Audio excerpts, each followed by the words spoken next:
Hi everybody and welcome to Heel Heat. My name is George Coles, and on this episode we're doing Who Was Better. The topic for this Who Was Better? Two former rivals, two former Intercontinental Champions, Tito Santana and The Rock, Don Muraco. And yes, you heard me right, The Rock. He had the nickname before Dwayne did, or in some places, the Magnificent Muraco.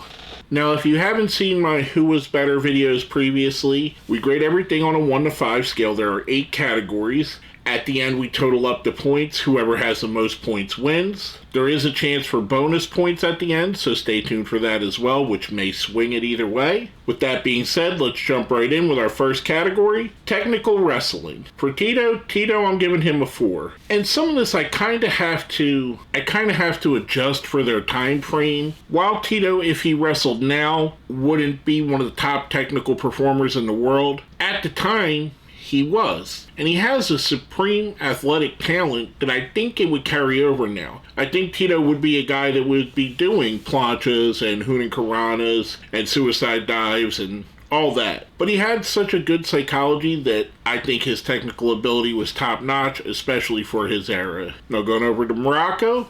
Muraco's getting a 3. This is another case of his time frame and his era. Much like I said with Tito, Muraco wrestled in a different era in the early 80s, late 70s, and he wasn't asked to do much. The reason I'm giving him a 3, whereas I would give Tito a 4, is I think Muraco more heavily relied on our next category, which you're going to see here in a moment. I wouldn't say he was bad, but he was right about middle of the road. Now going to our next category, striking. For Santana's getting a 4. When your flying forearm is your finishing move and it's a strike, or the flying burrito, or flying jalapeno, or whatever Jesse Ventura or Bobby Heenan called it that week in a somewhat disparaging remark, which probably wouldn't fly nowadays, but it's kind of looked at lovingly of people of that generation, you kind of have to have a good striking repertoire. Everything about Tito's in-game performance seemed real. It seemed legitimate. That's why he gets such high marks here. Now on the other end, Muraco's also going to get a 4. Like I said just a minute ago, I feel like Muraco was more of a brawler type, more of a guy that would just as soon beat you up instead of give you a suplex. That's why I think he gets a little bit better here, hence why he gets a 4 for this. Now next up, how they perform as a heel. I'm going to be perfectly honest with Tito Santana. I don't think I've ever seen him perform as a heel. And usually when that's the case for someone, I give him a 3, give him the benefit of the doubt. However, for Tito, I can't give him the benefit of the doubt here. I can't imagine Tito Santana being a great heel. And there's probably going to be someone that messages me and says in 1981 in Knoxville he was a great heel for 6 months. Or in Portland in 78 he had a great run with Buddy Rose or something to that effect. But I just can't see it. I can't see Tito Santana ever really being a great heel. And that's not a knock on him. We'll talk about that here in our next category. Because of that and the fact that I never seen it, I have to give him a 2 here because I think that would be his limit, to be honest with you. I think he would be very subpar. Now, on the other hand, Muraco, I'm giving a 5. I think Muraco was absolutely one of the best heels of his generation. I think he's kind of overlooked when we talk about people like Piper and Savage and Andre and guys like the Iron Sheik. But when we start looking back and we look at the Muraco and Snuka feud, the Muraco and Santana feud, Muraco down in Florida, which he was a face in Florida for a bit too, I feel like he kind of gets overlooked a bit. And I think he's fantastic as a heel. He comes off as someone that's a legitimate threat. He had a great feud with Hogan. He comes off believable because he's a big dude that looks like he could actually beat you up. And even when he's asked to play a more comedic heel, like in the Fuji Vice segments, he does that extremely well. Like I said, Muraco gets a 5 from me. Now on the flip side, how they perform as a face. For Tito Santana, you have to know what's coming here. He's getting a 5. He is one of the quintessential faces of the WWF in the 1980s. I would liken him much to, until very recently, Kofi Kingston in this era, where he was a guy that the kids loved and cheered for no matter where he was on the card. He was your ultra white meat babyface that any heel could just do one little bad thing to and the whole crowd would turn on them. In my opinion, I think he's one of the better faces of the generation. That's why he gets a 5. Now for Muraco, we did get to see some face turns from Muraco.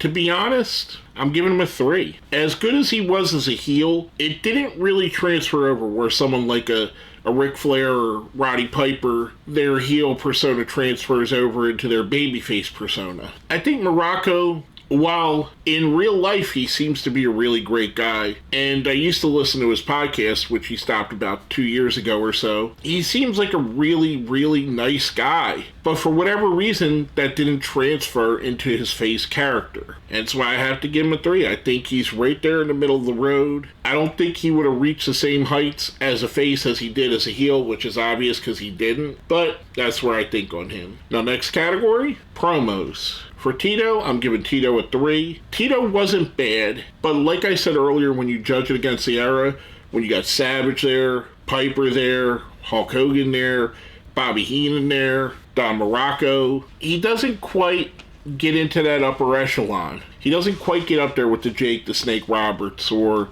the Rick Rudes of the era. He was serviceable. He wasn't a bad promo. We're not talking Jeff Farmer here. But he definitely wasn't one of the guys that brought you in just because of his promos. That's why I'm going to say he gets a 3. Now, Muraco, on the other hand, I'm giving Muraco a 4. Muraco's range, from whether it just be a monstrous heel or a comedic heel, I think he had a little bit better of a range in promos.